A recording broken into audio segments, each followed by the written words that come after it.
Որ ասում են հերիք եղավ, բոլ եղավ, իսկականից սրա համար են ասում, էլի։ Այս Ղարաբաղյան կլանը պարբերաբար ինչ որ տենց մարդիկ ուղարկելով վարչապետի մոտ, բա մենք հերոսաբար կռվել ենք, Ղարաբաղյան բարձրաստիճան զինվորականները դեսը դեն, հիմա դրոյի փողոցի վրա են բոլիժնիկները, Զեյթունի իմ փողոցն է, որտեղ ես ապրել եմ, մեծացել եմ, ստեղ եմ մեծացել, ապրում եմ 5 հարկանի շենքում, կառուցված երևի դեռ Ստալինյան ժամանակներում, 40 քառակուսի մետր բնակարանում, տենց, իմ բնակարանն է, մեր բնակարանն է, որտեղ ապրել մեծացել եմ, էլի որպես այդպեսի։ Այ այս շենքը, որ դուք տենաք, այ այս նորակառույց շենքը դրոյի փողոցի վրա, Քանաքեռ Զեյթուն համայնքի։ Կառուցումը Ղարաբաղցի գեներալներից մեկը։ Արա որտեղից Ղարաբաղցի գեներալին այնքան փող, որ ինքը տարենա Երևանում կառուցի բազմարկ շենք։ Որտեղից ինձ այդ հարցի պատասխանը ով կարա տա։ Ու այդտեղից արդեն չի գալի են պատասխանները, թե խեր մեր բանակը այդ վիճակին 44 օրյա պատերազմին։ Որտեղից Ղարաբաղցի գեներալին բազմահարկ շենքերի կոմպլեքս կառուցելու համար փող։ Ով կասի ինձ։ Ով կտա այդ հարցի պատասխանը։ Մենք հերոսաբար, դուք հերոսաբար լափել եք մենակ, լափել եք փողերը մեր բանակների ու լափել եք նաև մեր երեխեքի կյանքը։ Ղարաբաղի ակցենտով խոսացող ինչ-որ փսլինքներ դիմակները հակած տեսանյութ են հրապարակել, որտեղ սպառնում են Հայաստանի Հանրապետության վարչապետին։ Դիմակների հետևից իրանց շեֆերի նման ուժեղ տղա են խաղում։ Շատ հետաքրքիր է, թե Ղարաբաղի պատերազմի ժամանակ այդ դիմակները հակած այս փսլինքները ուր էին, բայց Ղարաբաղի համար իրանց կյանքը ինչի չտվեցին։ Հիմա Հայաստանում եկե Ղարաբաղ են ուզում փրկեն, իրականում Ղարաբաղյան կլանն են ուզում վերականգնեն։ Իդեմս Ռոբիկի, Կալուգացի օլիգարխի ու Բելարուսի օլիգարխի, բայց չի ստացվելու։ Ղարաբաղյան կլանի դեմը վաղուց են կառել, ու Ղարաբաղյան կլանի քոքը մինչև վերջ կտրելու ենք։ Ես վստահ եմ, որ այս ստահակները, ում իրենց ղեկավարները հագցրել են այս մասկեքը ու զենքեր են ձեռները տվել, որ գան մեզ սպառնան, 44 օրյա պատերազմում են դեմքերից են, որ զենք չեն բռնել, այլ փոխարենն է իրանց տերերի, Սերժ Սարգսյանի, Քոչարյանի, Կալուգացի օլիգարխի, այն Վիտոյի, որը հիմա ասում է Հայաստանը պետք է այլ պետության կազմեցնել, այ իրանց հրահանգով ֆրֆռում էին խրամատներով ու ասում էին մի կռվեք, սա որոշված է, ձեզ դավաճանել են, մի կռվեք։ Ես վստահ եմ, որ երբ որ իրանց դրածո Շարամանյանը ստորագրում էր Լեռնային Ղարաբաղի լուծարման փաստաթուղթը, այս թերմացքները մասկա չեն հագել ու զենք չեն բռնել, չեն կանգնել այնտեղ ասել, չէ, մենք չենք գնում։ Փախել են, վախկոտ սրիկաների պես փախել են։ Ու հիմա եկել են Հայաստանում, Երևանում մեզ սպառնում են։ Ժորժ ջան, ես ուզում եմ ուղիղ ասել, սրանց ու սրանց տերերին կուլակաթափ են կանելու։ Հայաստանից ուղարկված փողերը լափող Ղարաբաղցի գեներալների, ոչ միայն Հայաստանից ուղարկված փողերը, տեղի արդար, նորմալ, աշխատավոր ժողովրդի փողերը լափող եւ լափած գեներալների ու տեղի այդ էլիտայի, այդ ամբողջ կլանին կուլակաթափ են կանելու։ Իրանք Երևանում պետք է ապրեն, բայց որպես բոմժ։ Սրանք գիտեք ովքեր են։ Այն որ լսել եք 44 օրյա պատերազմի վաղտեն, որ խալու մեջ փաթաթվում էին, այն թանգանոց ջպերի հետևը բագաժնիկի մեջ խալու մեջ փաթաթված թռնում ռադները քաշում գալիս էին Երևան, Երևանի կլուբներում կայֆավատ էին անում, պապաների փողերով, այս այդ լակոտներն են։ Ես վստահ եմ, որ սրանք հենց այդ լակոտներն են, որ խալու մեջ փաթաթված, այդ տենց չգիտեմ կամ կնգաշորեր հակած, յուբկա հակած, քսված բան տենց վերենկացել եկել են Հայաստան, Հայաստանի Հանրապետության տղերքին ու Ղարաբաղի նորմալ տղերքին այնտեղ թողելով մենակ կռվի դաշտում։ Սրանք այ հենց այդ լակոտներն են, բայց ոչինչ, սրանց տերերին, Ռոբիկին, այդ համբալին, Սերժիկին, Սամոյին, Գագոյին, Ծառուկյան, այս մասկեքը թարս հագցնելու են գլխներին, շատ երկար ժամանակով, թարս հագցնելու են գլխներին այս մասկեքը, դուք սա լավ հիշեք։ Խնդրում եմ մի հատ նայեք այս տեսանյութը, ժողովուրդ ջան։ Դրան հետ է Նիկոլ, դու պատասխան ես տալով։ Մենք գիտեմ ենք դու շտեղով ես մանգյամ։ Վեր փողոցներով ես անցկենում։ Մենք քեզ ջրելով ենք Նիկոլ։ Ուրեմն այս ավտոմատավորված, դիմակավորված Ղարաբաղի ակցենտով ահաբեկիչները նոր նայերի հունանյաններն են, ովքեր ուզում են Հայաստանը նորից հետ քաշել ահաբեկչության արյան բաղնիքի մեջ։ Այս մարդիկ Ռոբի, Կալուգացի օլիգարխի ներկայացուցիչներն են, Եվ այն մարդիկ, ովքեր որ ձայն կտան Ռոբերտ Քոչարյանին, Կալուգասի օլիգարխին, Գագիկ Ծառուկյանին կամ Սերժի թափթփուկներին, կամա թե ակամա կքվեարկեն ահաբեկչության եւ նոր նայերի հունանյանների օգտին։ Խնդրում եմ հունիսի 7-ին գնացեք ընտրական տեղամասեր եւ տեր կանգնեք խաղաղությանը։ Տեր կանգնեք այնպիսի երկրին, որտեղ որ ավտոմատավորված ահաբեկիչները չեն որոշում ձեր եւ ձեր երեխաների կյանքը։ Տեր կանգնեք ձեր ազատությանը, որը վերջապես մենք բոլորով ունենք եւ վերջապես ազատվել ենք ահաբեկիչներից, ովքեր մտնում եւ գնդակահարում են պետական շենքերում, ովքեր գնդակահարում են Հայաստանի քաղաքացուն Երևանի փողոցներում։ Ահա այս ավտոմատավորված ահաբեկիչները եկել են ասելու, որ պայքարում են այդ նույն բարքերի վերադարձի համար։ Եվ այս ավտոմատավորված ահաբեկիչների ներկայացուցիչները ընդդիմության տեսքով մասնակցում են ընտրություններին պատերազմի եռագլուխ կուսակցության տեսքով։ Հունիսի 7-ին գնացեք ընտրական տեղամասեր, քվեարկեք քաղաքացիական պայմանագրի օգտին եւ տեր կանգնեք խաղաղությանը, տեր կանգնեք ձեր ազատությանը, տեր կանգնեք ժողովրդավարությանը։ Խնդրում եմ տարածել տեսանյութը։ Այն նույն մարդիկ, ովքեր որ ամեն ինչ արեցին, որ Ղարաբաղի ժողովրդի իրավունքների պաշտպանության համար չգնան եւ չբանակցեն Ադրբեջանի ներկայացուցիչների հետ, որ այդ մարդիկ ապրեն իրենց հայրենիքում։ Այն նույն մարդիկ, որոնք ամեն ինչ արեցին, որ Ղարաբաղի ժողովրդին բերեն Հայաստան, մի նպատակով, որ բերեն, հավաքեն հրապարակում եւ օգտագործեն իրենց քաղաքական նպատակների համար, այդ նույն մարդիկ այսօր էլի Հայաստանի Հանրապետությունում ամեն ինչ անում են, որ օգտագործեն Ղարաբաղի ժողովրդին նորից իրենց քաղաքական նպատակներն իրականացնելու համար։ Իրենց քաղաքական նպատակները չէ, իրանք այդքան ուղեղ չունեն, որ քաղաքական նպատակ ունեն, իրենց տերերի քաղաքական նպատակների համար։ Այս տահակների համար մարդը արժեք չունի։ Ընդհանրապես միշտ Ղարաբաղի ժողովուրդը եւ Ղարաբաղի հարցը սրանց համար եղել է իշխանության մնալու միջոց, ժողովրդին թալանելու միջոց, այդքան բան իրենց բանդաները պահելու միջոց։ Հիմա էլ ձև չունեն, էլի ինչ որ թեմաներ են սկսում գեներացնել, հիմա էլ եկել են Ղարաբաղի ժողովրդի վերադարձի լացն են լացում։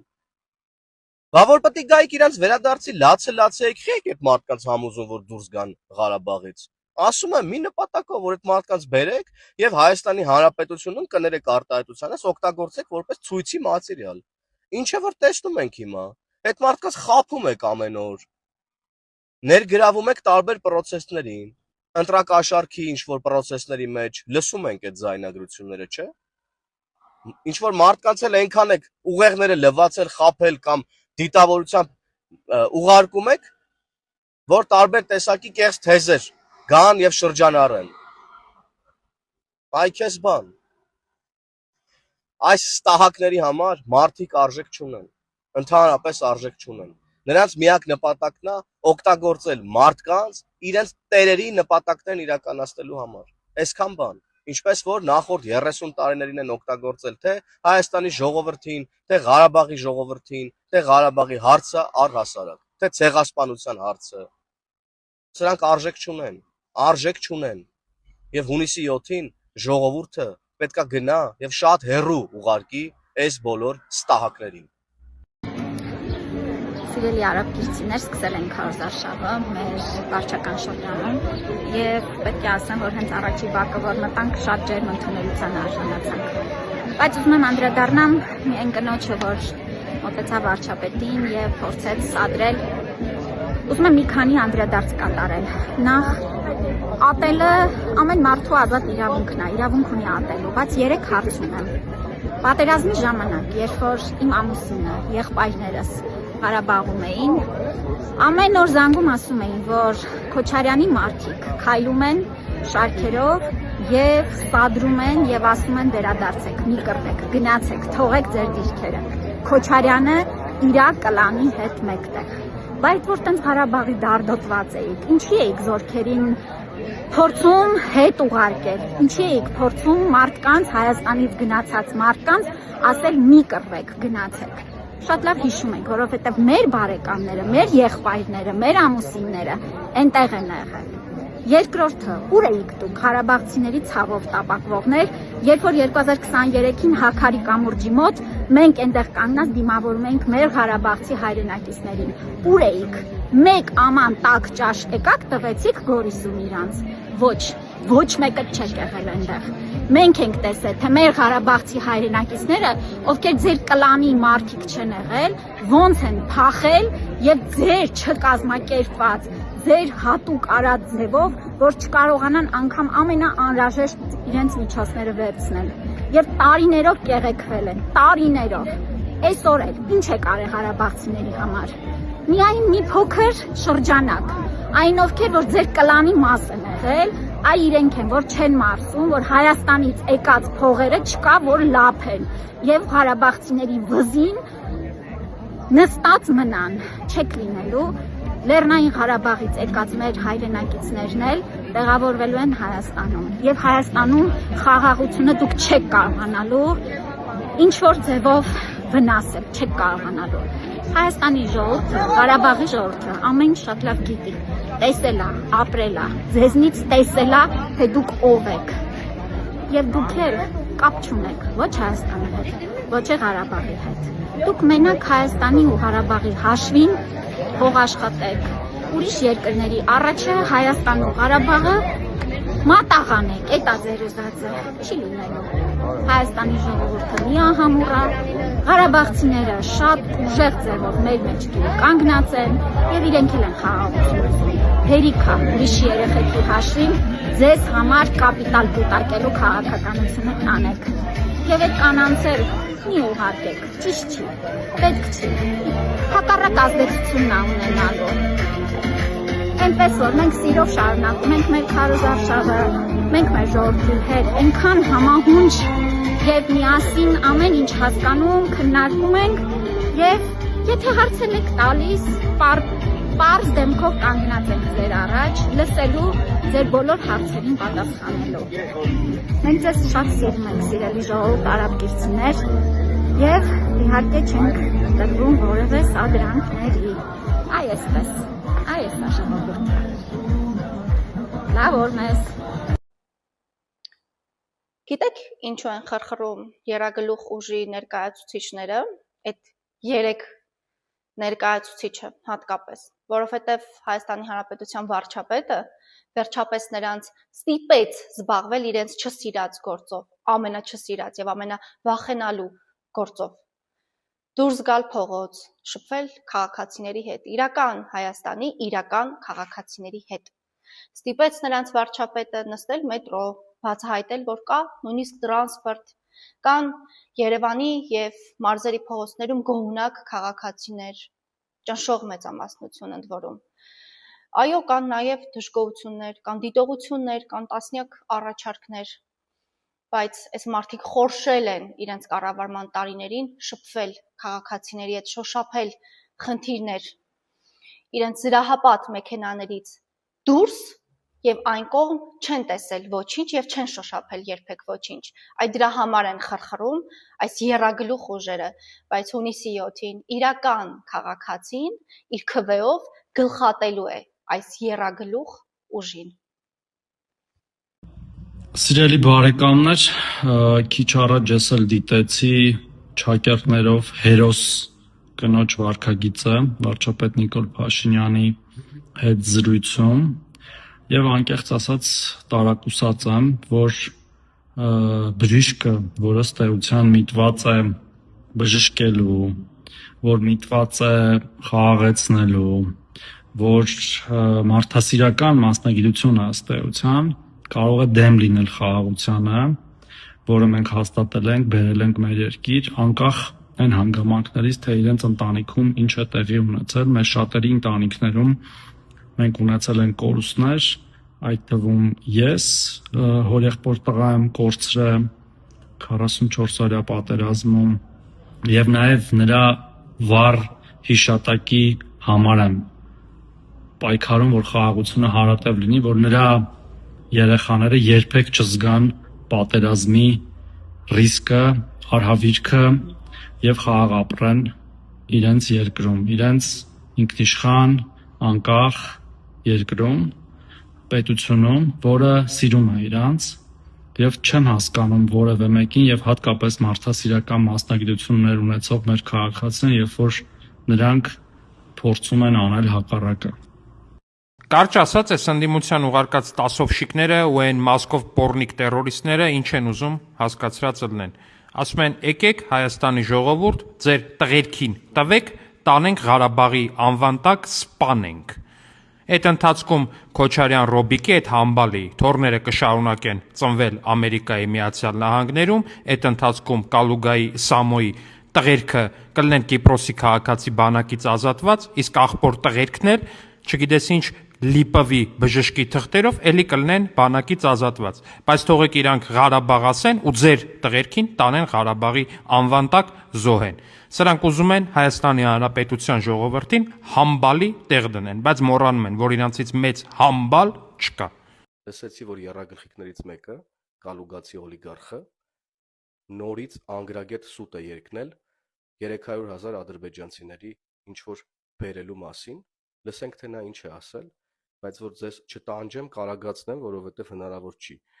բնական վիճակում լսել այս մարդուն։ Ես հասկանում եմ իշխանության ցանկությունները։ Իրենք պլան ունեն դրած,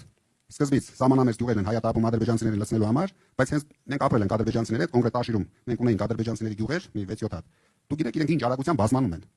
Դեռ նախկինում սովետական ժամանակ այդ նպատակը այդքան ագրեսիվ չի եղել։ Հիմա դա լինելու է շատ ագրեսիվ։ Իրենց պետք է շատ արագ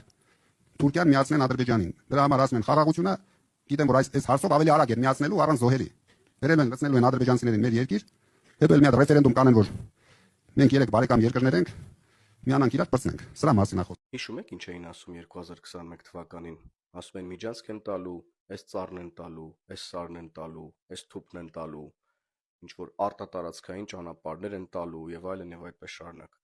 Մեկ նպատակ էին հետապնդում օգտագործել մարդկանց հույզերը, վախերը, որպեսզի կարողանան ձայն փախցնել, որպեսզի կարողանան Հայաստանը նորից հենակետ դարձնել։ Գնացին ու ջախջախվեցին։ Հիմա արդեն ակնհայտ է, որ այդ ամենը անբարոյական եւ անգրագետ սուտ էր, պարզապես։ Հիմա էլ նույն բանն են անում, նոր բան են հորինել, ինչ որ 300,000 ադրբեջանցիների գալու մասին են խոսում։ Ասում են սահմանամերձ համայնքներն են դատարկում։ Այն դեպքում, երբ որ կառավարության ծրագրով քաղաքացիական պայմանագրի վարած քաղաքականության արդյունքում շուրջ 2300 հաստատված ծրագիր կա 16 միլիոն ծրագրով եւ սահմանամերձ համայնքներում տներ են կառուցվում։ Մարդիկ իրենց կյանքն են կապում սահմանամերձ համայնքների հետ։ Դրանք այլևս կարիք չկա կոչելու սահմանապահ, որովհետեւ խաղաղություն է հաստատված սահմաններին։ Մարդիկ գնում եւ այնտեղ տներ են կառուցում, դպրոցներ են կառուցվում սահմանամերձ համայնքներում, մանկապարտեզներ են կառուցվում սահմանամերձ համայնքներում։ Այն նույն սահմանամերձ համայնքներում, որտեղից մարդիկ փախնում էին, ամբողջ երկրից էին մարդիկ փախնում։ Մենք Հայաստանի Հանրապետություն ենք վերադարձնելու աշխարհի հայերին, որ գան եւ իրենց կյանքը եւ երջանկությունը կառուցեն Հայաստանում։ Իսկ դուք եռագլխիկներ, ձեր անգրագետ եւ անբարոյական ստերի պատճառով, ինչպես 2021-ին գնալու եք եւ ջախջախվելու եք։ Այս անգամ ավելի ուժեղ եք ջախջախվելու եւ վերջնականապես եք ջախջախվելու։ Կալուգացու ցուցակով տեխնացու առաջադրված նախկին հանրապետական Վայոց ձորի մարզպետն այսօր հայտարարել է, որ պարտադիր զինծառայության ժամկետը պետք է լինի 2 տարի։ Այսինքն նրանք չեն էլ թաքցնում այլևս, որ եթե գան իշխանության, զինծառայության ժամկետը 1.5 տարուց նորից դարձնելու են 2 տարի։ Սա իհարկե շատ բնական է, որովհետև եթե իրենք իշխանություն են ուզում վերցնել, որպեսզի հակամարտությունը շարունակեն, այսինքն քանդեն խաղաղության ճարտարապետությունը, այդ ճարտարապետության դրական արդյունքը, այսինքն հնարավորությունը, որ կրճատենք զինծառայության ժամկետը, կվերանա։ Բայց գիտեք ինչն է ամենաամբարտավանը եւ ամենաանամոթությունը այս պատմության, որ ինքը Կալուգացի օլիգարխը իր 2 որդիներին բանակից ազատել է, փախցրել է։ Իր հարազատ եղբայրը Սերժ Սարգսյանի աշխատակազմի ղեկավարը եւ հանրապետական խմբակցության ղեկավարը իր 2 որդիներին նույնպես բանակից փախցրել է։ Այսինքն ըստ սրանց տրամաբանության իրանց որդիները պետքա բանակից ազատվեն, կայֆեր կայծեր անեն, չգիտեմ, սեքսի նախարարություններ բացեն, բայց սովորական մարդկանց որդիները չէ, իրանք ով են սովորական մարդկանց որդիները, որ 2 տարվա փոխարեն 1.5 տարի ծառայեն։ Չէ, պետքա երկարացնեն, որ 2 տարի ծառայեն։ Այսպիսի անամոթ բաներ։ Ընտրությունը ձերն է, ժողովուրդ ջան։ Հունիսի 7-ին դուք կորոշեք, ինչ ճանապարհով կգնա մեր երկիրը։ Այսօրվա ամբախ զամբախ խոսացողներին, վարչապետի մոտ ակլորացածներին, ձեր սիրելի Ղարաբաղյան կլանի իշխանության տարիներին, եթե դուք ձեզ թույլ տայիք, այսօրվա ձեր խոսացածի կեսի կեսն անեիք, ձեզ կտանեին մոտակա զուգարանը, Այսինքն գլուխներդ այնքան կտային զուգարանակոնքին, որ դուք ոչ մի դեպքում ողջ առողջ դուրս չէիք գա այցուքանից։ Վերջում էլ հետևներից ջուրը կքաշեին այսպես։